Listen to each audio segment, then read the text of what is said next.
Again, August 1st, you said is the deadline. What incentives do countries have to negotiate? It seems that deadline keeps moving. It was second now. We didn't move, no. It's always been August 1st, that's when we're paying. A statement was put out today, and I put it out just to make it clear. It wasn't a change, it was August 1st. We don't change very much. You know, every time we put out a statement, they say he made a change. I didn't make a change. Clarification, maybe. No, August 1st they pay.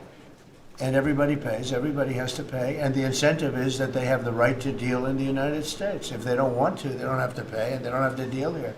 But if they want to buy and make a lot of money and sell in the United States, they have to do that. You know, if you go back and look at some of the good presidents, our country was the wealthiest, proportionately the wealthiest, from 1870 to 1913.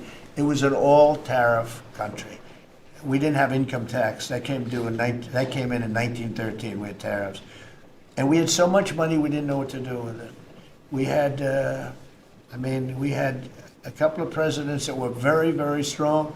McKinley, I guess, more than anybody, but he was the tariff king, but he was very, very strong. It's sort of sad. He made a fortune for this country, became very rich, and then Teddy Roosevelt went out and vice president, and he spent the money.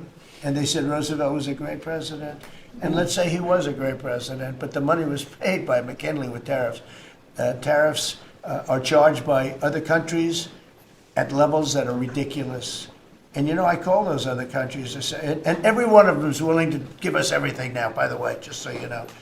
Sir, we'll charge you no tariffs, nothing. We'll give you everything. We'll give you access to our markets. We'll give you everything. Is that a correct statement, Scott? Yes, sir. Howard, would you say that's a correct statement? Exactly correct. It's like they just don't, because they're very spoiled, because for years they ripped us off and we didn't have a president that understood it, or Secretary of Treasury or Secretary of a lot of different secretaries are involved, but certainly Commerce Secretary was, you know, not doing their job. I don't know about Kelly, she's small business. We'll keep it that way, okay? Her small business is bigger than almost all big businesses when you add it all up. But no, they are very respectful of our country. But the incentive is that they have the right to do business with us. Without that, they don't have the right to do business. And that would be okay, too. And whether they swear at deals.